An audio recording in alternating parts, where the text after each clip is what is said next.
ಅವರು ವಿಚಾರ ಅದೇನು ಅಂಥದ್ದೇನು ಚರ್ಚೆ ಮಾಡೋ ವಿಷಯ ಅಲ್ಲ. ಅದು ಅನಧಿಕೃತ ಇರ್ಬೋದು, ತೆಗೆದಿದ್ದಾರೆ. ಅವ್ರು ಪರ್ಯಾಯ ಮಾಡ್ತು ಅಂತ ಹೇಳಿದ್ದಾರೆ. ಅಲ್ಲಿಗೆ ಮುಗಿದೋದು ವಿಷಯ ಅಲ್ಲ. ಅದು ನಿಮ್ಮ ಯಾವ ರೀತಿ ನಿಮ್ಮ ಅನಿಸಿಕೆ ಏನತ್ರ ಏನು?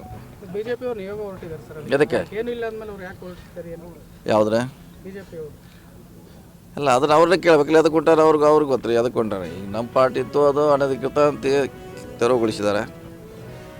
ರಾಜ್ಯ ಸರ್ಕಾರಕ್ಕೆ ಪರ್ಯಾಯವಾಗಿ ಅವ್ರಿಗೆ ವ್ಯವಸ್ಥೆ ಮಾಡಿ ಕೊಡ್ತು ಅಂತ ಹೇಳಿದ್ದಾರೆ. ಅಷ್ಟಕ್ಕೆ ಮುಗಿದು ಅಂತ ವಿಚಾರ. ಈಗ ಮುಂದೆ ಏನು ಹೊರಿಸಿದ್ರೆ ಅದು ಹಣ ಪಡೆದ ಅಕ್ರಮ ಶೆಡ್ ನಿರ್ಮಾಣ ಮಾಡಿದ್ದಾರೆ. ಇದರಲ್ಲಿ ಕಾಂಗ್ರೆಸ್ ಮುಖಂಡ ಇವರು ಅವರೇ ಕಿಂಗ್ ಪಿಂಗ್ ಅಂತೇಳಿ ಅಶೋಕ್ ಹೇಳಿದ್ರು.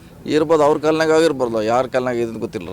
ಅವ್ರ ಕಾಲ್ನಾಗ ಆಗಿರ್ಬೋದು. ಅವ್ರು ಯಾಕಂದ್ರೆ ಒಂದು ಬಡಾವಣೆ ಆಗ್ಬೇಕಾದ್ರೆ ಸುಮಾರು 20-30 ವರ್ಷದಿಂದ ಇರ್ತದೆ. ಅವ್ರ ಸರ್ಕಾರ ಇತ್ತು, ನಮ್ಮ ಸರ್ಕಾರ ಇತ್ತು. ಸೊ ಅದಕ್ಕೊಂದು ಹೆಂಗೆ ಗೊತ್ತಾಗೋದ್ರಿ? ನಾವೇ ಮಾಡಿದ್ವಿ, ಅವರೇ ಮಾಡ್ತಾರೆ. ಮಾಡಿದ್ದು ನಿಜ, ಅವ್ರು ಮಾಡಿದ್ದು ನಿಜ. ಅದು ನಮಗೆ ಅವ್ರ ಸರ್ಕಾರದಲ್ಲೇ ಆಗಿರ್ಬೋದ್ರಿ. ಸೊ ಅದೀಗ ಅದು ಮುಗಿದೋದು ಅಧ್ಯಾಯ. ಅದ್ರ ಬಗ್ಗೆ ಏನು ಮಾತಾಡಿ. ಮಾನ್ಯ ಎಂಬ 19 ವರ್ಷದ ಹೆಣ್ಣು ಮಗಳು, ಅಂದರೆ ಗರ್ಭಿಣಿ ಹೆಣ್ಣು ಮಗಳನ್ನ ಅಂತರ್ಜಾತೀಯ ವಿವಾಹವಾಗಿ ಬಂದವನ್ನ ಒಂದೇ ಕಾರಣಕ್ಕೆ ತನ್ನ ತಂದೆ ಮತ್ತು ಅವರ ಸಂಬಂಧಿಕರು ಸೇರಿ ಅಮಾನುಷವಾಗಿ ಹತ್ಯೆ ಮಾಡಿರುವಂಥ ಈ ಘಟನೆಯನ್ನು ನಮ್ಮ ಸಂಘಟನೆ ಮತ್ತು ಪ್ರಗತಿಪರ ಸಂಘಟನೆಗಳಿಗಿಂತ ಮೊದಲನೇದಾಗಿ ಈ ಅಮಾನವೀಯ ಕೃತ್ಯವನ್ನು ನಾವು ಖಂಡಿಸ್ತೇವೆ. ಈಗ 12ನೇ ಶತಮಾನದಲ್ಲಿ ಈ ಜಾತೀಯತೆಯನ್ನು ತೊಲಗಿಸುವುದಕ್ಕೋಸ್ಕರ ಸಮಾನತೆ ನಡೆಸಬೇಕಂತೇಳಿ ಜಗಜ್ಯೋತಿ ಬಸವಣ್ಣನವರು ಅಂತರ್ಜಾತಿ ವಿವಾಹ ಮಾಡಿಸುವ ಮೂಲಕ ಸಮಾನತೆಗೆ ಒಂದು ತಳಪಾಯವನ್ನು ಹಾಕಿದರು. ಆದರೆ ಇವತ್ತು ಬಸವಣ್ಣವರ ಹೆಸರು ಹೇಳ್ಕೊಂಡು ಅವರ ಆರಾಧನೆಯಾಗಿರ್ತಕ್ಕಂಥ ಜನರು ಏನು ಮಾಡ್ತಾ ಇದ್ದಾರೆ? ನಿಜವಾಗ್ಲೂ ಕೂಡ ಬಸವಣ್ಣನವರ ಆದರ್ಶಗಳನ್ನು ಅವ್ರು ಮೈಗೂಡಿಸ್ಕೊಂಡಿದ್ದಾರ? ಅವರ ತತ್ವಗಳ ಸಿದ್ಧಾಂತಗಳ ಆಚರಣೆ ಕೊಡ್ತಾ ಇದ್ದಾರಾ? ಇಲ್ಲ. ಇಂಥ ಒಂದು ಜಾತಿ ಕಾರಣಕ್ಕೆ ಒಂದು ತನ್ನ ಎತ್ತ ಮಗಳನ್ನ ಕೂಡ ತನ್ನ ಒಬ್ಬ ತಂದೆ ಕೆಡವಾಗ್ತಾನೆ ಅಂತ ಹೇಳಿದ್ರೆ ನಾವು ಎಂಥ ಸಮಾಜದಲ್ಲಿ ನಾವು ಬದುಕ್ತಾ ಇದ್ದೀವಿ?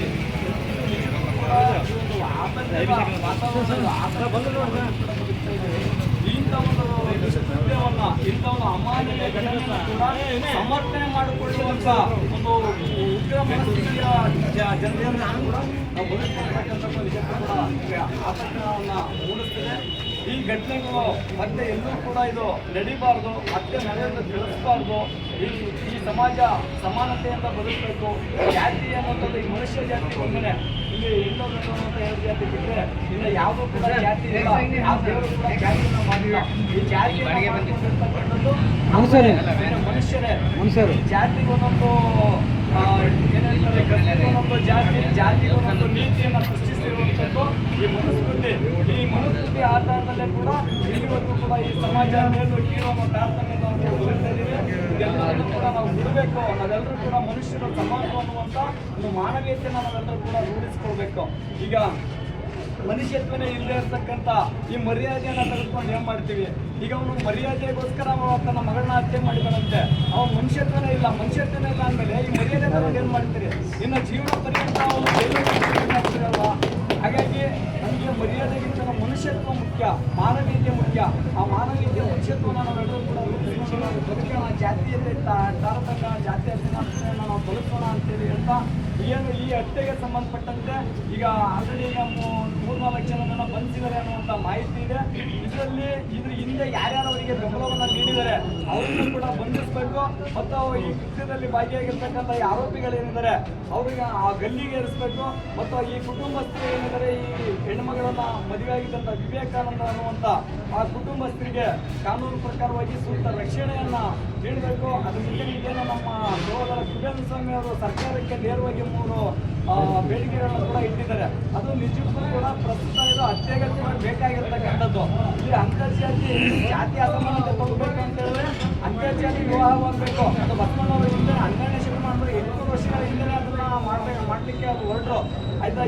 ಈಗಿನ ಸರ್ಕಾರ ಮತ್ತು ಈಗಿನ ಸಂವಿಧಾನ ಮತ್ತು ಕಾನೂನಲ್ಲೂ ಕೂಡ ಅಂತರ್ಜಾತಿ ವಿವಾಹವನ್ನು ಘೋಷಿಸಲಾಗ್ತಾ ಇದೆ. ಆದರೆ ಅಷ್ಟರ ಮಟ್ಟಿಗೆ ಅದು ಯಶಸ್ವಿ ಆಗಿಲ್ಲ. ಇದು ಕಾನೂನು ಇನ್ನೂ ಕಠಿಣವಾಗಬೇಕು. ಅಂತರ್ಜಾತಿ ವಿವಾಹ ಮಾಡುವಂಥಕ್ಕೆ ಸರ್ಕಾರ ಅವರ ಒಂದು ಭದ್ರತೆಗೆ, ಸಾಮಾಜಿಕ ಭದ್ರತೆ ಮತ್ತು ಆರ್ಥಿಕ ಭದ್ರತೆಗೆ ವಿಶೇಷವಾದಂಥ ಯೋಜನೆಗಳನ್ನು ನೀಡಬೇಕು ಅಂತ ಹೇಳ್ತಾ ಈ ಹತ್ಯೆ ಆರೋಪಿಗಳನ್ನು ಮತ್ತೊಮ್ಮೆ ಗಲ್ಲಿಗೇರಿಸಬೇಕು ಅಂತ ಒತ್ತಾಯಿಸ್ತಾ ನನ್ನ ಮಾತನ್ನು ಮುಗಿಸ್ತೇನೆ. ಜೈ ಭೀಮ್.